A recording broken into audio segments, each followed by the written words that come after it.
Assalamualaikum warahmatullahi wabarakatuh. Selamat malam semuanya teman-teman. Selamat datang kembali di channel kesayangan kita, channel Ilo Extreme.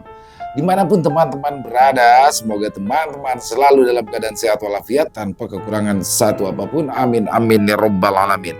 Pada kesempatan yang baik ini, kami akan membawakan satu kisah dari penulis asal Garut, Jawa Barat, yaitu Ibu Neneng Dewi NS. Dan kisah kali ini adalah kisah dari Miftah dan Ki Jalu lagi. Wow, semakin menggemaskan ya sosok Ki Jalu ini. Dan sebelum kita masuk ke dalam kisahnya, kami ingin mengucapkan terima kasih kepada seluruh teman-teman yang sudah selalu setia mendukung channel kami, yang sudah selalu hadir di setiap harinya. Karena kehadiran teman-temanlah kami selalu bersemangat berkarya di setiap harinya. Dan gak pakai berlama-lama lagi, gak pakai berbasa-basi lagi, langsung aja kita masuk ke dalam kisahnya. Mode horor on. Teror Banaspati untuk warga desa Pamengpek.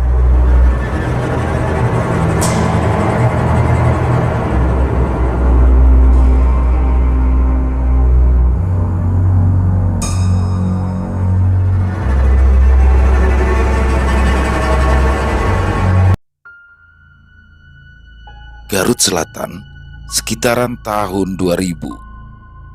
Pagi itu, cuaca mendung menggayuti paras bumi. Langit yang tadinya cerah, kini mulai ditutupi gumpalan awan berwarna hitam. Udara juga berhembus begitu pelan, begitu perlahan menggoyang-goyangkan pepohonan yang berjejer di sekeliling pemakaman umum di tempat itu. Sebagian besar para pelayat yang tadi begitu ramai memenuhi area pemakaman itu kini sudah mulai pulang meninggalkan tempat itu satu persatu, termasuk warga, Pak Gopar dan Pak Ustadz Zulkarnain. Suasana pemakaman yang tadinya penuh sesak oleh warga yang ingin melihat langsung penguburan jasad Egy dan mendoakannya kini mulai lengang. Ya, Egy yang kemarin tewas akibat serangan santet kelabang kiriman dari Ki Jalu lewat bantuan sosok Raja Kelabang yang juga sudah tewas di tangan Miftah. Santet salah sasaran akibat kebodohan dan ketidaktahuan sosok Raja Kelabang yang menyangka jika Egy itu adalah Miftah. Kemalangan yang menimpa Egy karena ia kebetulan berada di waktu, tempat, dan kondisi yang salah, hingga akhirnya menghantarkannya pada kematian di usia yang masih sangat muda. Kematian Egy menyisakan rasa duka yang sangat mendalam, terutama untuk Miftah, hingga membuatnya terus saja dihantui rasa bersalah yang tak mudah untuk dihapuskan begitu saja. Apalagi Miftah tahu betul Egy sebatang kara di dunia ini. Kedua orang tuanya sudah lama meninggal. Egy merupakan anak tunggal dan selama ini Egy membiayai sekolah dan juga kuliahnya dengan bekerja paruh waktu sebagai tukang bersih-bersih panggilan dari rumah ke rumah dan dibayar per jam. Aku mah kerja apa aja Mip, yang penting halal. Asal bisa makan, bayar kontrakan, dan bayar kuliah, biar nanti bisa jadi orang sukses. Aku tuh ingin kedua orang tuaku di surga bangga punya anak kayak aku. Ucapan Egy waktu itu masih terus terngiang-ngiang di telinga Miftah sampai saat ini. Kemandirian Egy itulah yang membuat Miftah sangat kagum. Kembali ke pemakaman umum.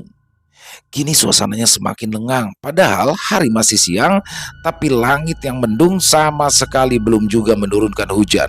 Alam seolah ikut berduka dan ikut kehilangan Egy yang memang dikenal baik dan juga taat beribadah. Sampai akhirnya perlahan gerimis pun mulai turun.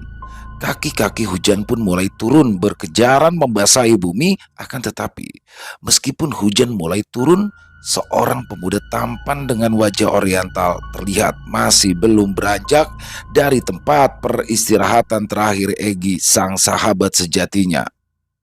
Tubuh jangkungnya berjongkok, seraya memeluk rat batu nisan yang terbuat dari kayu bertuliskan nama Egy Rahmatsyah. Ya, itu adalah Miftah. Air mata Miftah masih saja terus jatuh tak terbendung, bercampur dengan tetesan hujan yang mulai membasahi wajahnya. Dia sungguh sangat kehilangan sosok sahabat yang sudah seperti saudaranya sendiri. Karena mereka berdua sama-sama anak tunggal. Hujan yang perlahan mulai turun dengan deras dan mulai membasahi tubuh serta pakaian yang dikenakannya tak lagi dipedulikan oleh Miftah. "Maafkan aku ya, Gi. Aku telat datang nolongin kamu." Isak Miftah seraya tangan kanannya meremas tanah pusara Egi yang masih basah oleh air hujan dan dipenuhi taburan bunga dari para pelayat. "Percuma, percuma aku diberikan Tuhan kelebihan. Kalau aku malah nggak bisa ngelindungin sahabatku sendiri," ratap Miftah dengan kedua mata bengkak dan memerah akibat sejak semalam ia tak henti-hentinya menangis. Wajah tampannya benar-benar menyiratkan kesedihan yang mendalam. Ya, meskipun Miftah pada akhirnya berhasil menghabisi sosok Raja Kelabang yang sudah membuat Egi tewas mengenaskan, ia masih saja tak bisa menghapus rasa sesal dan rasa bersalah yang semakin lama semakin dalam menjajah dirinya, hingga membuat Miftah sempat kehilangan semangat hidup. Bahkan, saking putus asanya Miftah, sempat ia meminta kepada Tuhan lebih baik kelebihannya sebagai indigo dicabut saja daripada ia harus merasakan rasa bersalah seumur hidupnya. Tak jauh dari hamparan pemakaman umum, seorang perempuan parubaya berpakaian kebaya tampak menatap nanar ke arah Miftah. Tatapannya begitu tajam, seolah ingin segera melahap mentah-mentah Miftah yang seorang diri berada di sana. Aneh, meskipun saat itu hujan mulai turun cukup deras membasahi bumi, perempuan setengah baya itu sama sekali tidak kehujanan sedikit pun. Padahal ia tidak memakai payung atau juga daun pisang untuk sekedar melindungi tubuhnya dari siraman air hujan. Seperti ada sesuatu yang melindungi tubuhnya, hingga tanah tempat ia berdiri tetap kering sama sekali tidak tersentuh butiran air hujan setetes pun. Dasar bocah labil, baru diberikan sedikit cobaan saja sudah mau menyerah, ucapnya sinis, lalu ia membalikkan badan dan menjauhi area pemakaman. Berita tentang pertarungan Miftah dengan Ki Jalu rupanya sampai juga di telinga warga. Di sana mereka ada yang pro dan kontra. Warga yang pro mendukung Miftah yang berhasil mengalahkan Ki Jalu dan juga berterima kasih atas jasa-jasa Miftah karena selama ini belum ada satu pendukun, orang pintar bahkan kiai yang bisa menumbangkan Ki Jalu yang memang sangat terkenal kesaktiannya. Mereka berbondong-bondong menemui Miftah, membawakan makanan, buah-buahan, bahkan hasil kebun mereka sebagai rasa terima kasih. Sebaliknya, tak sedikit pula warga yang kontra dan justru berbalik menyalahkan Miftah. Mereka menilai dengan Miftah yang berani melawan bahkan bisa mengalahkan Ki Jalu itu sama saja dengan mengundang masalah baru. Selama ini, desa mereka aman tentram dan damai tanpa mengalami hal-hal aneh karena tidak ada warga yang berani mengusik Ki Jalu. Kalaupun ada orang yang berani menantang Ki Jalu, itu biasanya orang yang berasal dari luar desa bahkan luar pulau. Meskipun akhirnya harus berujung dengan kematian orang tersebut atau setidaknya yang berani melawan Ki Jalu akan dibuat gila seumur hidupnya. Warga yang kontra justru malah menyalahkan Miftah yang dianggap sok jago dan itu terbukti hingga memakan korban jiwa sahabatnya sendiri yaitu Egi. Mereka khawatir nantinya Ki Jalu akan balas menyerang dan takutnya yang jadi sasaran adalah warga desa sendiri. Untunglah Pak Gopar sebagai orang yang kini dipercaya sebagai PLT KD sementara begitu bijak dalam mengambil sikap. Pak Gopar meminta warga yang kontra agar jangan terus menyalahkan Miftah, justru harusnya oknum warga yang menganut ajaran sesat seperti Ki Jalu sudah seharusnya dibasmi. Hal ini menjadi sedikit meringankan beban di pikiran Miftah. Ia juga sempat takut warga yang tak berdosa dan tak tahu apa-apa bisa jadi kena getahnya. Malam itu, sehabis melaksanakan ibadah sholat maghrib di musola, Miftah kembali berzikir meminta ketenangan batin seraya mendoakan Egi agar ditempatkan di tempat terindah di sisinya. Ketika sedang khusyuk berzikir dengan tasbih yang selalu dibawanya sambil memejamkan mata, tiba-tiba saja Miftah merasa kaget karena ia merasa ada beberapa benda kecil dan licin berjatuhan dari atas. Miftah yang merasa terganggu spontan membuka matanya dan langsung mengucap istighfar. Astagfirullahaladzim, Apa ini? Ucap Miftah keheranan dan refleks meloncat berpindah tempat duduk saat ia melihat makhluk kecil berwarna hitam itu mulai bergerak-gerak hingga membuatnya geli. Ya, makhluk kecil yang seperti hewan itu berbentuk bulat dan ada yang memanjang, warnanya hitam, terus saja bergerak dengan menggeliat-geliat persis mirip lintah. Ini apaan ya? Kok kayak lintah? Katanya bingung. Untuk memastikan, Miftah agak mendekatkan tubuhnya ke salah satu makhluk yang ia pikir itu adalah lintah. Namun tiba-tiba saja hewan kecil itu melesat menuju wajah Miftah, persis seperti anak panah yang ditembakkan busurnya. Kini hewan kecil itu menempel tepat di depan hidungnya, lalu disusul ratusan hewan yang sama yang tahu-tahu mulai datang bergerombol memenuhi lantai musola tempat Miftah berzikir. Akibatnya lantai musola yang berwarna putih tersebut kini berubah menjadi hitam karena dipenuhi oleh hewan-hewan kecil berwarna hitam yang mirip lintah. Miftah bergidik ngeri. Ia langsung menyentil seekor lintah yang nangkring di depan hidungnya dengan tangannya. Akan tetapi, jangankan terlempar, justru hewan kecil itu malah seperti menempel dengan lekat di hidung Miftah. Miftah kesal. Hewan itu sulit sekali untuk dilepaskan. Bahkan Miftah merasa kalau darahnya kini mulai disedot secara perlahan. Di sini Miftah mulai panik karena kini ratusan lintah yang ada di lantai mulai serentak ikut menyerangnya. Akibatnya kini bukan hanya hidungnya saja yang ketempelan lintah, tapi sekujur tubuhnya juga sudah mulai dipenuhi ratusan lintah yang menempel. Miftah berteriak histeris karena tak tahan menahan rasa geli bercampur takut yang kini mulai mengintimidasinya. Miftah menggoyang-goyangkan tubuhnya dan kedua tangannya juga sibuk mengibas-ngibaskan lintah yang menempel di tubuh, berharap lintah-lintah tersebut bisa terlepas dari tubuhnya.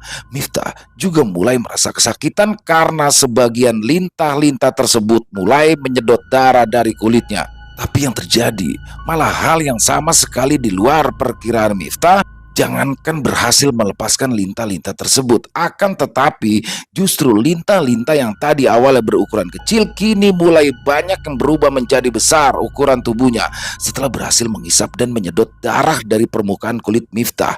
Miftah yang sudah tak kuat dengan serangan ratusan lintah-lintah tersebut akhirnya jatuh terjerembab di lantai musola.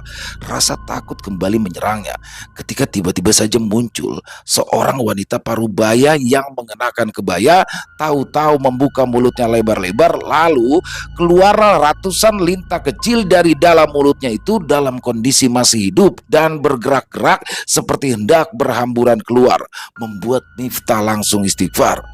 Astagfirullahalazim. Kamu siapa, Nek? Tanya Miftah di antara rasa takut yang makin kencang mengintimidasinya. Tubuh Miftah sampai bergetar dengan hebat saking kaget dan juga takut melihat pemandangan yang sangat menjijikan yang kini terpampang nyata di depan matanya itu. Akan tetapi tak ada jawaban apapun dari nenek-nenek tersebut. Ia masih saja terus membuka mulutnya hingga menganga semakin lebar. Yang ada malah Miftah tiba-tiba terbangun karena ada suara yang memanggil-manggil namanya. Jang, Jang Miftah, bangun Jang. Sebentar lagi ajan Isya. Terdengar sebuah suara memanggil namanya. Miftah spontan membuka matanya seraya berteriak histeris. Lintah, lintah, ada lintah Pak Gopar. Serem, katanya seraya menepuk-nepuk tubuhnya. Pak Gopar yang kini ada di hadapan Miftah dan tadi yang membangunkannya hanya tersenyum. Lintah, lintah apa Jang? Mana ada lintah di sini? Bapak itu dari tadi teh di sini nungguin ajan Isya sambil tadarusan. Nggak ada lintah. Ah, sanggah Pak Gopar. Miftah tak langsung percaya begitu saja ucapan dari Pak Gopar. Ia dengan gelisah mengedarkan pandangan ke sekeliling dan baru menyadari jika ucapan Pak Gopar itu benar adanya. Sama sekali tak ada lintah di dalam musola tersebut. Miftah hanya duduk tercenung mencoba menenangkan dirinya. Mungkin tadi Jang Miftah itu mimpi. Ya sudah, yuk.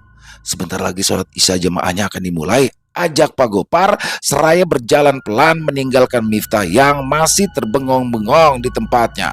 Miftah mengucek-ucek matanya seraya mengucap hamdalah. Alhamdulillah, Alhamdulillah ya Allah, rupanya mimpi, ucap Miftah seraya mengusap wajahnya dengan kedua tangan. Meski ia sendiri masih bingung kenapa mimpi yang dialaminya tadi serasa seperti nyata. Buktinya, hidungnya terasa sedikit perih saat diraba, lalu ada seekor lintah yang masih hidup menempel di sana. Miftah segera meminta sedikit tembakau pada Pak Gopar yang memang sama seperti warga lainnya di sana yang selalu merokok memakai rokok lintingan. Kemudian Miftah mencabut lintah tersebut dari hidungnya dengan mengusap-ngusapnya menggunakan tembakau secara perlahan. Miftah pun lega, lintah itu akhirnya terlepas dari hidungnya. Dengan geli bercampur takut, ia membuang bangkai lintah tersebut keluar musola. Miftah tak tahu kalau bangkai lintah yang tadi ia buang tiba-tiba saja berubah menjadi kepulan asap lalu menghilang begitu saja.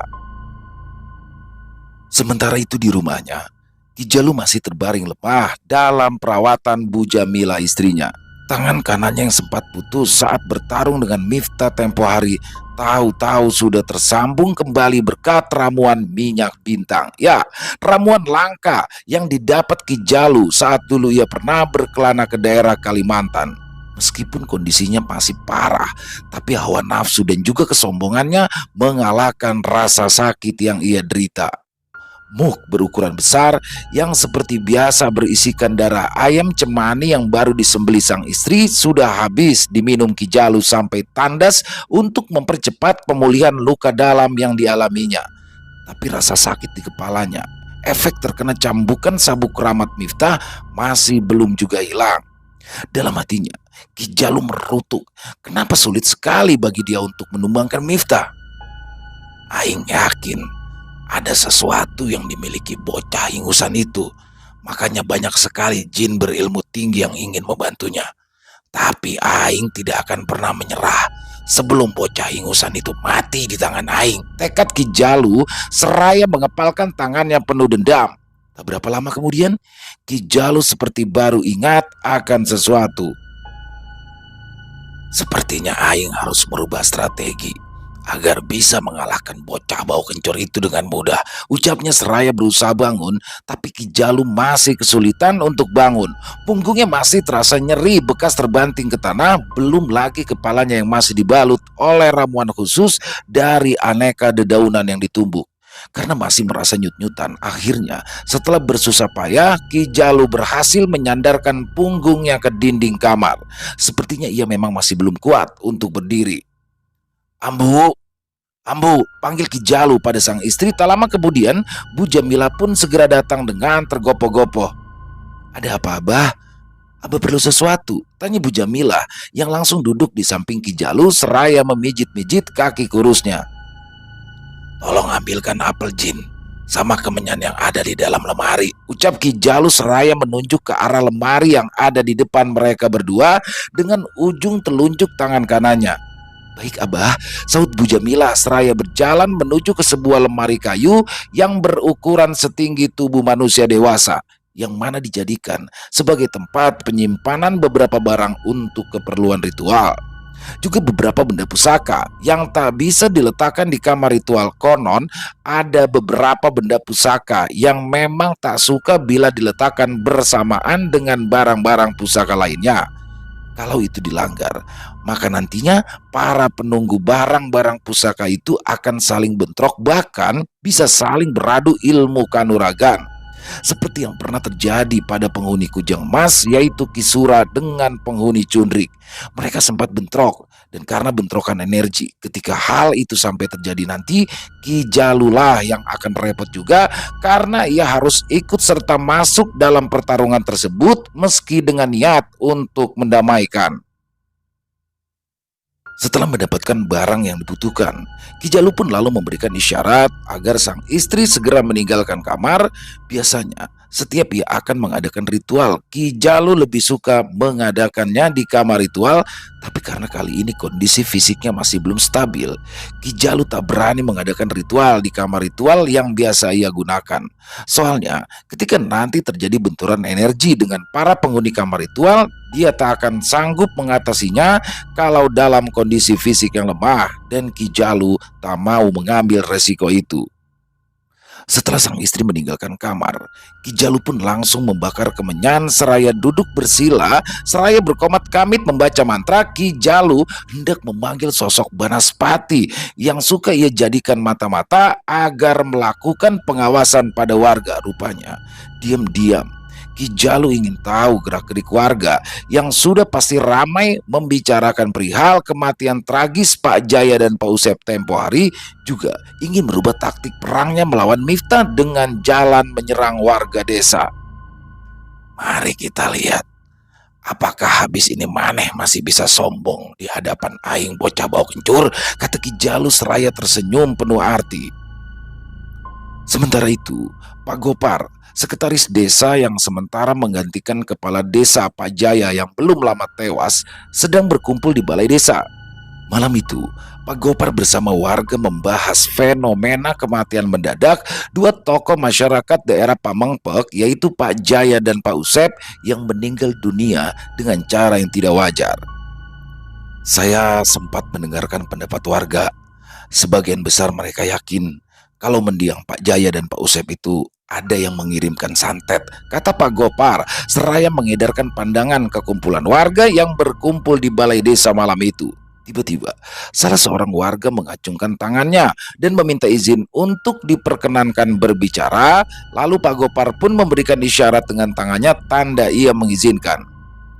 Mohon maaf Pak Kades, tapi sepertinya kematian Pak Jaya sama Pak Usep itu adalah ulah dari Ki Jalu.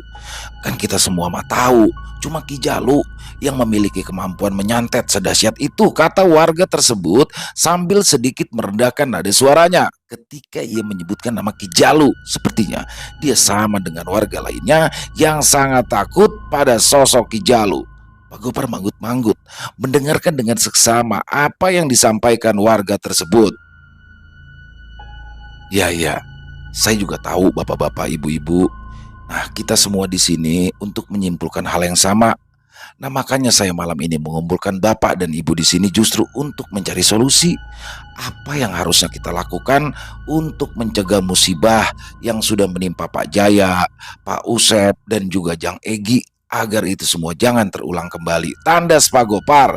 Untuk beberapa saat, suasana berubah menjadi riuh karena seluruh warga sibuk berdiskusi dengan warga lain yang duduk di samping mereka. Namun, satu hal yang luput dari perhatian mereka adalah adanya tamu tak diundang yang ikut hadir dalam rapat di balai desa tersebut. Dia adalah sosok makhluk tak kasat mata yang berwujud Banaspati, yang merupakan salah satu jin perewangan dari Ki Jalu dan bertugas memata-matai gerak-gerik warga.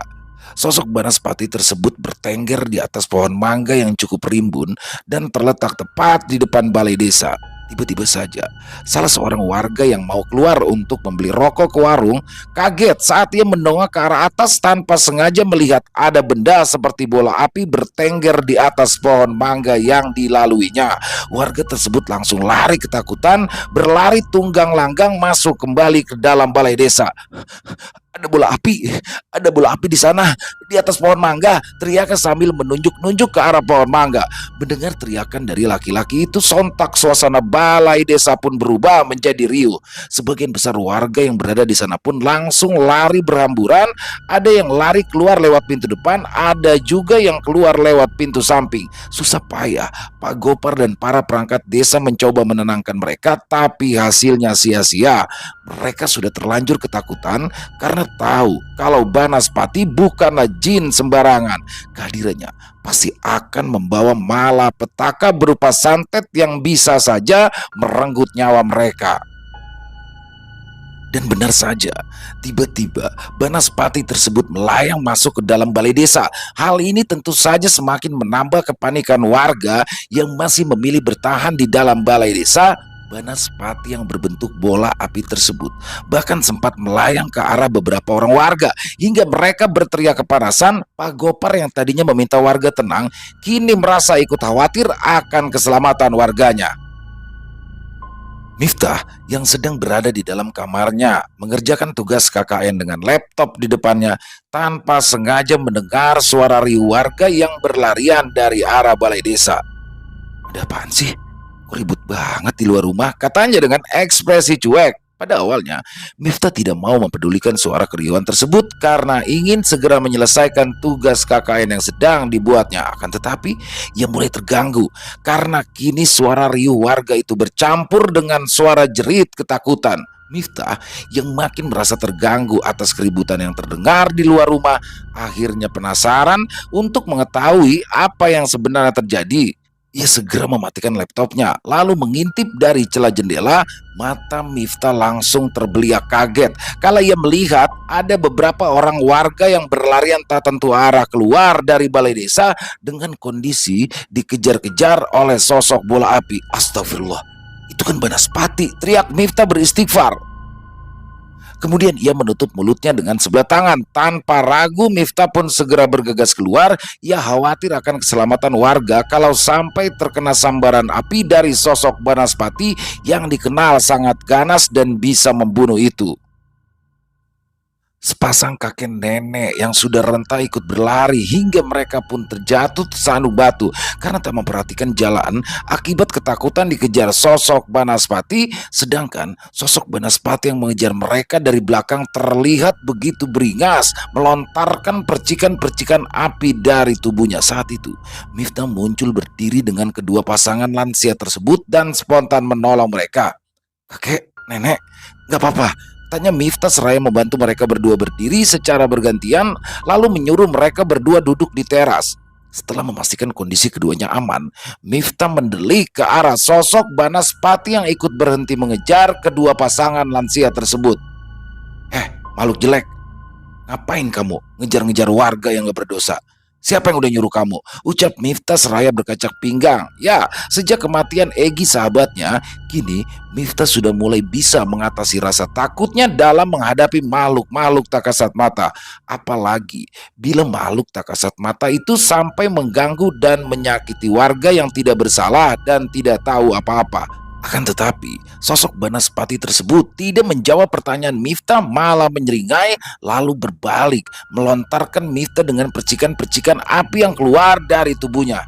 Dasar jin kafir budak, sungut Miftah seraya mencoba menghindari setiap lemparan percikan api yang hampir mengenai tubuhnya. Wajah sosok Banaspati tersebut langsung berubah marah, terlihat dari kedua matanya yang kini melotot ke arah Miftah. Pakai melotot segala, kamu pikir aku takut dipelototin? Hah? Teriak Miftah dengan balas melotot tapi dengan mimik muka mengejek. Karena ia melotot sambil menjulurkan lidahnya ke arah sosok Banaspati. Sosok Banaspati itu pun kini berbalik mengejar Miftah. Miftah sengaja berlari ke arah perkebunan kapulaga yang memang agak jauh dari pemukiman penduduk agar jangan sampai ada warga yang terluka. Pendaran cahaya berwarna kuning kemasan seperti kobaran api mewarnai setiap langkah yang dilalui Miftah. Semakin kencang Miftah berlari, maka semakin kencang pula sosok Banaspati itu mengejar dari arah belakang. Setelah dirasa cukup jauh dari jangkauan warga, Miftah pun mulai menghentikan langkahnya sambil ngos-ngosan. Udah cukup ya, dari tadi kamu yang terus ngejar dan nyerang. Sekarang giliran saya, kata Miftah seraya mengeluarkan sabuk keramat andalannya. Miftah saat ini tak mau lagi membuang-buang energi murni dan juga tenaga ketika harus bertempur dengan para jin kafir. Maka dari itu, ia pun langsung ingin segera menyudahi pertarungan melawan sosok Banaspati ini dengan melecutnya menggunakan sabuk keramat peninggalan kakeknya. Sosok Banaspati itu refleks berubah ketika melihat sabuk yang kini berada dalam genggaman tangan Miftah. Kedua matanya yang tadi sempat melotot galak ke arah Miftah kini berubah. Bahkan Miftah bisa merasakan aura ketakutan makhluk tak kasat mata yang berbentuk bola api tersebut. Kenapa? Kamu takut ya? Tadi aja sok jago ngejar-ngejar warga yang gak berdosa. Baru diliatin sabuk ini aja nyali kamu udah mengkerut kayak kerupuk kesiram air. Ejek Miftah sambil sengaja melecut-lecutkan sabuknya ke tanah untuk menakut-nakuti sosok Banaspati yang perlahan mulai terbang mundur ke arah belakang seolah hendak kabur. Enak aja mau main kabur. Jawab dulu, siapa orang yang udah nyuruh kamu? Hardik Miftah seraya melecutkan sabuknya ke depan hingga membuat sosok Banaspati itu jadi makin tersurut mundur. Lebih baik aku mati Daripada harus dihukum oleh tuan junjunganku, untuk pertama kalinya sosok Banaspati itu mulai mengeluarkan suara. Suaranya terdengar sedikit sengau. Mungkin efek ketakutan juga karena ia tahu kalau sabuk yang kini dipegang Miftah bisa menghancurkan dirinya hanya dalam sekejap. Baiklah, susah juga ya kalau harus bernegosiasi sama makhluk keras kepala seperti kaummu itu. Sekarang rasakan ini. Miftah tanpa ampun berkali-kali melecutkan sabuk tersebut ke arah depan tepat ke sosok Banaspati tersebut. Ajaib. Sosok bola api itu tiba-tiba saja berubah menjadi hitam seperti terbakar dari arah dalam, kemudian berubah menjadi seperti bola yang jatuh dari atas lalu menggelinding ke tanah hingga menimbulkan suara gedebuk yang cukup keras. Kemudian sosok bola api tersebut berubah menjadi hitam legam tanpa adanya lagi nyala api yang menyelubunginya, seperti bola berwarna hitam gosong. Tepat pas sekali jatuhnya di depan Miftah. Miftah dengan kesal langsung menendangnya sekuat tenaga. Sekarang kembalilah ke junjunganmu. Bismillahirrahmanirrahim, teriak Miftah. Aneh bin ajaib, bola api berwarna hitam yang barusan ditendang oleh Miftah dengan memakai tenaga dalam itu menukik ke atas kemudian terbang menghilang di kegelapan malam. Untuk beberapa saat, suasana hening sampai akhirnya Miftah sempat melihat bola api gosong berwarna hitam itu jatuh tepat di atas sebuah rumah dan menimbulkan suara ledakan yang luar biasa kencangnya. Bahkan suara ledakan tersebut sampai terdengar ke area pemukiman warga. Bola apinya sudah kembali ke pemiliknya.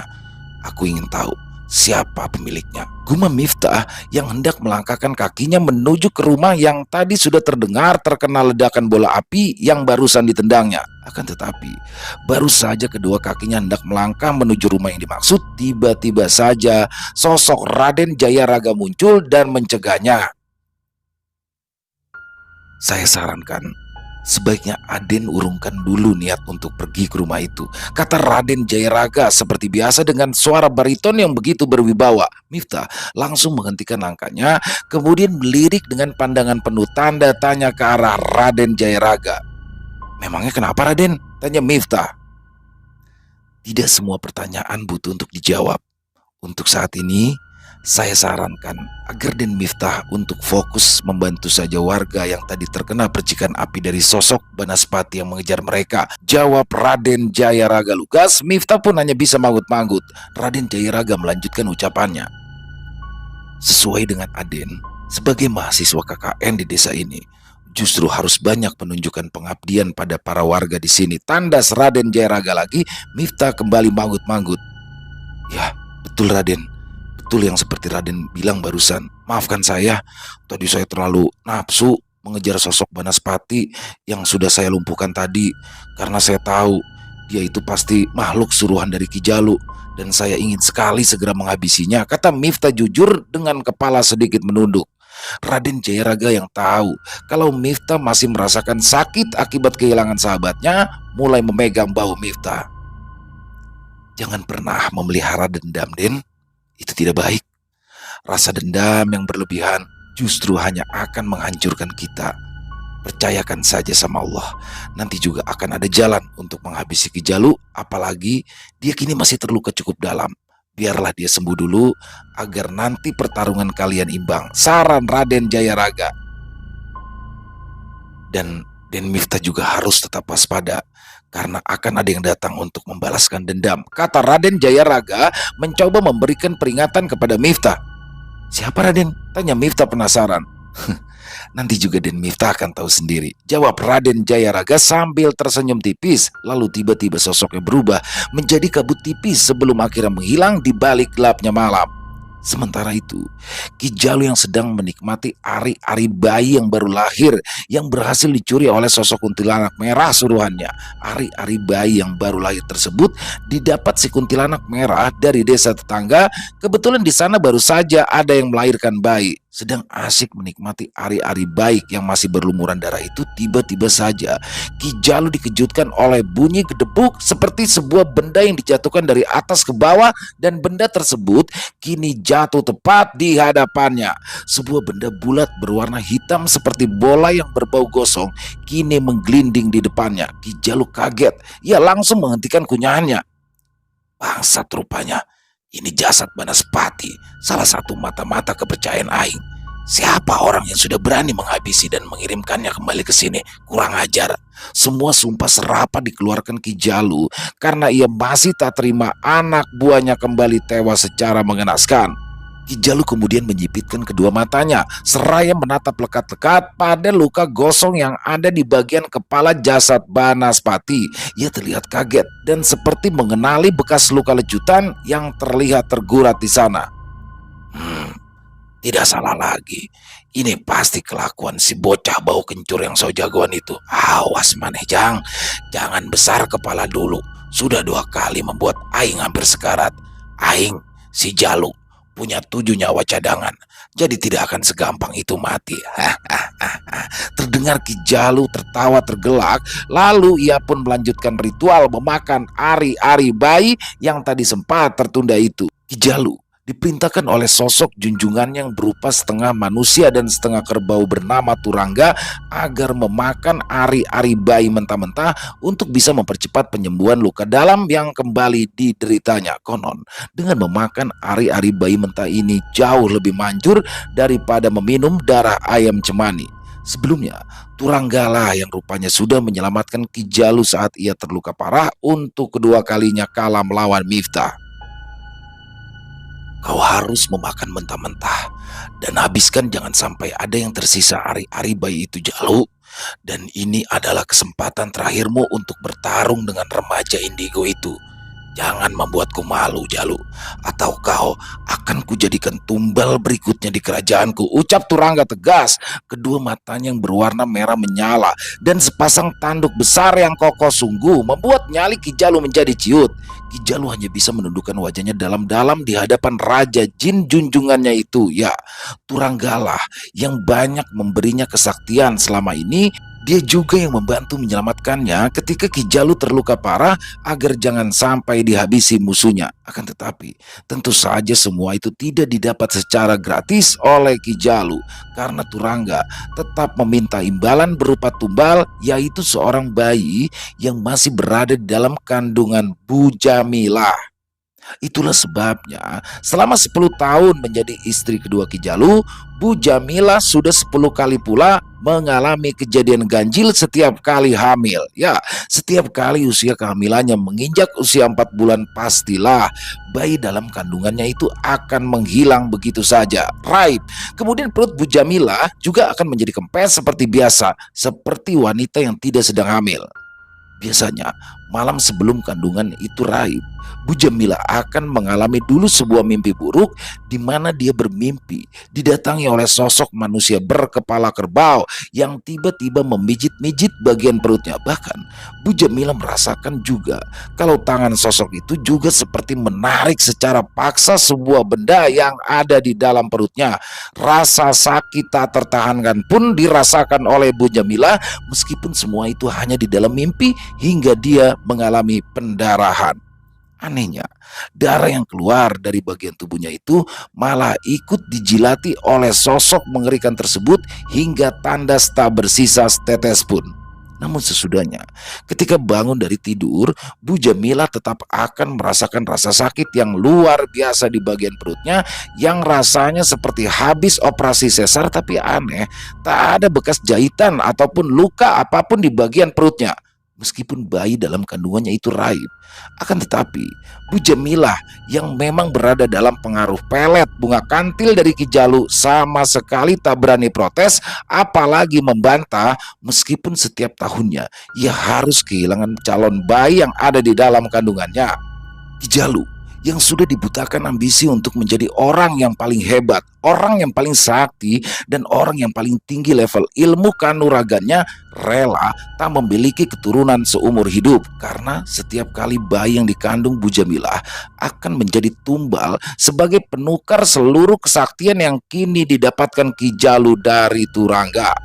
Nantinya, bayi berusia 4 bulan dalam kandungan yang konon adalah usia ketika Tuhan mulai meniupkan nyawa pada bayi itu akan menjadi santapan lezat untuk Turangga si Raja Iblis. Janin bayinya akan ia makan mentah-mentah. Sementara itu di tempat lain, Gandarua Wiyasa yang masih dalam kondisi terluka parah masih mengerang kesakitan. Ia sempat heran kenapa ia kini berada di sebuah tempat yang asing baginya, karena Gandarua Wiyasa ingat betul terakhir kali ia berada di depan rumah tempat Miftah menginap dengan rekan-rekan KKN-nya, dan ia dalam kondisi babak belur dan tubuh penuh luka menganga akibat lecutan sabuk yang dilayangkan Miftah bertubi-tubi ke tubuhnya. "Oh, kau sudah bangun rupanya. Ayo, minumlah ramuan obat-obatan ini. Itu akan membantu penyembuhan lukamu dari dalam." Sebuah suara yang asing tiba-tiba mengagetkan Gandarua Wiyasa, disusul kemunculan sesosok wanita cantik yang berjalan ke arahnya seraya membawa minuman memakai batok kelapa yang sudah tua. Perempuan cantik yang berusia sekitar 20 tahunan itu terlihat hanya menggunakan kain untuk menutupi sebagian tubuhnya yang putih mulus. Rambut panjangnya yang indah dan berwarna hitam dibiarkan tergerai sehingga makin menambah nilai kecantikannya. Untuk beberapa saat, Gandarwa Wiyasa langsung tersihir oleh aura kecantikan perempuan yang ada di hadapannya itu. Akan tetapi, dia yang tidak mengenal siapa sosok perempuan itu akhirnya memilih untuk langsung menyampaikan rasa terima kasih padanya. "Terima kasih, kau sudah menyelamatkanku, Nyai," kata Gandarwa Wiyasa seraya menundukkan wajahnya. Perempuan itu pun kembali mengulangi ucapan yang tadi. "Minumlah, ini obat untuk luka dalammu. Jangan khawatir, itu aku sendiri yang meraciknya," sahut perempuan itu seraya mengangsurkan minuman yang berada di dalam batok kelapa yang tadi ia bawa. Gandarwa Wiyasa langsung meraihnya kemudian meminumnya. Tiba-tiba muncul rasa hangat yang menjalar di sekitar tenggorokannya, dan tak lama kemudian ia merasakan tubuhnya kini terasa jauh lebih ringan dari sebelumnya. "Terima kasih banyak, Nyai." Gandarwa Wiyasa kembali mengucapkan rasa terima kasih pada sosok Dewi penolongnya itu. Akan tetapi, perempuan cantik berlesung pipit itu hanya menjawab dengan sebuah senyuman manis. "Kalau aku boleh tahu, siapa nama Nyai?" kata Gandarwa Wiyasa. Untuk beberapa saat, perempuan itu hanya terdiam, lalu ia menghela nafas, kemudian menghembuskannya perlahan seperti sedang mencoba melepaskan sebuah beban yang selama ini mengimpitnya. "Namaku adalah Dewi Arum," jawab singkat. "Nama yang bagus, sebagus paras cantikmu," puji Gandarwa Wiyasa tulus. Lagi-lagi Dewi Arum hanya menimpali dengan sebuah senyuman. Kemudian Dewi Arum pamit hendak pergi ke dapur mengambil makanan. Gandarwa Wiyasa hanya mengangguk. Ia masih merasakan rasa sakit yang teramat sangat di beberapa bagian tubuhnya yang sudah terkena lecutan sabuk dari Miftah. Tak lama kemudian, Gandarwa Wiyasa merasakan kantuk yang luar biasa beratnya, hingga dalam hitungan detik ia pun tertidur pulas. Sementara diam-diam dari balik pintu dapur, Dewi Arum menatapnya penuh senyum. Entah apa arti senyuman perempuan cantik itu. Sementara keesokan harinya, warga yang merasa kesal atas teror Banaspati yang semalam melanda desa akibat ulah dari Ki Jalu, mereka semua pun sepakat untuk mendatangi langsung kediaman Ki Jalu yang letaknya memang agak jauh ke pelosok. Meskipun tadi malam Miftah sudah membantu menyembuhkan warga yang terluka terkena percikan api sosok Banaspati dengan energi murni yang dimilikinya, akan tetapi di sini warga masih geram pada kelakuan Ki Jalu. Mereka semua berencana hendak membakar kediaman Ki Jalu sebagai bentuk protes atas teror yang dilancarkan Ki Jalu terhadap warga yang tak berdosa. Bahkan mereka juga membawa beraneka ragam senjata tajam seperti pisau, parang, bahkan celurit untuk berjaga-jaga. Pak Gopar sebenarnya di sini sudah mencoba melarang, karena ia takut nantinya malah akan menambah jumlah korban tewas sia-sia. Miftah pun juga ikut melarang, karena yang dilawan warga bukanlah manusia biasa, melainkan manusia yang sudah bersekutu dengan para jin. Namun warga tetap nekat untuk meneruskan niatan mereka, hingga Pak Gopar maupun Miftah pun tak kuasa mencegah. Namun anehnya, sesampainya mereka di lokasi yang diyakini sebagai rumah Ki Jalu, warga justru tak menemukan rumah satupun di area situ. Padahal seingat mereka, rumah Ki Jalu berada di sana dan belum pindah apalagi dibongkar. Apalagi Bu Jamila, istri Ki Jalu masih suka pergi ke warung untuk sekedar membeli bahan makanan. Warga menjadi kebingungan karena kini di hadapan mereka yang terlihat adalah terhampar sebuah lahan kosong yang seperti sudah bertahun-tahun tak ditinggali oleh manusia. Lalu di sekeliling lahan tersebut berjejer rumput ilalang yang tingginya sudah hampir sedada manusia biasa. Aneh, perasaan kemarin saya lewat sini mau panen kapulaga sama cengkeh di kebun rumah Ki Jalu ini masih ada ya, ucap seorang warga keheranan.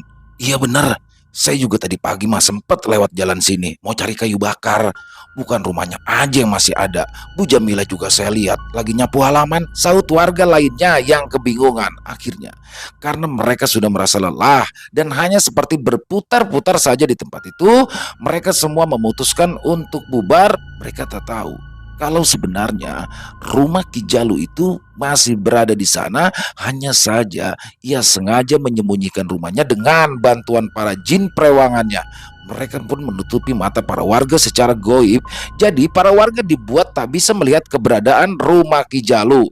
Semua itu Ki Jalu lakukan karena ia mendapatkan informasi dari jin mata-matanya kalau warga yang marah akan datang menyerang dan membakar rumahnya. Dasar orang-orang bodoh, tidak sadar sudah aing berdaya. Enak aja mau bakar rumah aing, ujar Ki Jalu seraya menatap punggung para warga yang kini mulai meninggalkan teras rumahnya lewat jendela kecil yang terpasang di dalam kamarnya. Kemudian Ki Jalu menatap ke arah cambuk kulit pemberian dari Turangga yang tampak kini tergantung di dinding kamarnya. Ya, itu adalah senjata ampuh untuk dirinya bisa menandingi kesaktian sabuk keramat milik Miftah. Turangga berpesan agar sebelum digunakan, sebaiknya cambuk kulit tersebut dimandikan dulu dengan kembang 7 rupa dan lalu diolesi oleh darah ayam cemani agar kesaktian cambuk kulit tersebut menjadi berlipat ganda saat nanti digunakan Ki Jalu bertarung. Selesai. Wow, luar biasa. Kisah pertarungan antara Miftah dan Ki Jalu. Wah, perseteruan antara Miftah dan Ki Jalu belum juga berakhir. Ki Jalu dengan segala kesombongannya, dengan yang ngapain juga sih ya Miftah Raden Jayaraga nunggu sampai Ki Jalu pulih dulu, ya hajar aja harusnya sekalian. By the way, kisahnya keren banget buat Bu Neneng, luar biasa. Ditunggu lagi Bu Neneng ya, jangan pakai lama untuk lanjutannya. Ini sudah masuk ke-4 ya untuk kisah Miftah dan Ki Jalu. Jadi buat teman-teman mungkin yang baru bergabung atau bingung ya dengan kisah Miftah dan Ki Jalu ini, kami sudah buatkan playlist khusus ya untuk kisah Ki Jalu, dan ini sudah yang ke-4. Dan untuk Bu Neneng jangan pakai lama-lama lagi untuk yang kelimanya nih, karena makin seru banget nih. Banaspati yang meneror warga daerah sekitaran Pamengpek ya, berhasil dikalahkan dengan mudah oleh Miftah. Tapi ternyata Ki Jalu mendapatkan bala bantuan dari sosok Turangga, jin penguasa hutan Sancang. Wah, jadi ini jin junjungan dari Ki Jalu itu ternyata bernama Turangga. Sosoknya seperti berkepala kerbau ya. Semakin menarik nih. Mudah-mudahan nanti di season kelimanya bisa dihabisin nih Ki Jalunya nih. Ngapain lagi Raden Jagaraga pakai nunggu-nunggu lama-lama? Hajar aja harusnya langsung ya. Ya udah gitu aja teman-teman. Banyak sekali hikmah baik yang bisa kita ambil dalam kisah barusan, terutama yaitu di mana seorang Miftah ya harus bisa move on, harus bisa bangkit dari kesedihannya mendalam akibat kehilangan Egy, yang mana Egy ini ternyata adalah seorang anak yang sebatang kara. Ya, ibunya sudah tiada, dia harus bekerja paruh waktu untuk bisa membiayai kuliahnya dan penuh semangat, ceria pembawaannya, tapi harus tewas secara mengenaskan di tangan Raja Kelabang. Dan di sini bisa menjadi pembelajaran dalam hidup kita ya. Luar biasa sekali buat teman-teman, semoga terhibur dengan kisah barusan, khususnya para pecinta penikmat horor misteri, lebih khusus lagi kepada para subscriber channel Lilo Extreme. Dan buat teman-teman yang punya komentar lain, punya pendapat lain, silakan bisa dituliskan di kolom komentar ataupun sekedar saling menyapa. Insya Allah kami akan membalasnya satu persatu. Buat yang suka dengan video barusan, yuk bisa diklik tombol like-nya, tombol jempolnya. Atau kalau memang suka banget ya bisa di-share dong link videonya ke teman-teman yang lain agar juga ikut terhibur. Dan buat teman-teman yang baru bergabung atau yang sudah lama bergabung tapi ternyata lupa nih belum klik tombol merah subscribe-nya, yuk diklik aja tombol merah subscribe-nya, jangan lupa lonceng notifikasinya dinyalakan agar teman-teman selalu mendapatkan notifikasi dari konten-konten yang akan kami upload selanjutnya. Untuk channel Lilo Extreme kami upload di setiap malam, setiap jam 7 malam waktu Indonesia bagian Barat. Dan buat teman-teman yang punya kisah horor misteri ya, yang apabila mungkin berkenan dibawakan kisahnya di channel kami, silakan bisa mengirimkannya ke nomor telepon yang ada di bawah sini. Dan bebas, dalam bentuk tulisan boleh mengirimkannya, dalam bentuk rekaman atau audio boleh, senyamannya teman-teman aja. Buat teman-teman yang sudah mengirimkan, kami ucapkan terima kasih. Buat yang sudah mengirimkan kisah tapi belum dibawakan, harap sabar ya, karena harus melalui proses penggarapan terlebih dahulu. Dan di akhir kata, saya Ila mengucapkan permohonan maaf apabila mungkin dalam pembawaan kisahnya barusan ada kata-kata saya yang salah ataupun ada kata-kata saya yang kurang berkenan. Saya mohon dibukakan pintu maaf yang seluas-luasnya, karena saya hanyalah manusia biasa, tempatnya salah dan dosa. Dan sampai berjumpa lagi di konten-konten kami selanjutnya yang pasti tidak kalah ngerinya, yang pasti tidak kalah seramnya. Masih bersama saya Ilo di channel Ilo Extreme. Salam sehat, sukses selalu untuk kita semua. Jangan lupa bahagia, tapi jangan pernah pura-pura bahagia. Wassalamualaikum warahmatullahi wabarakatuh.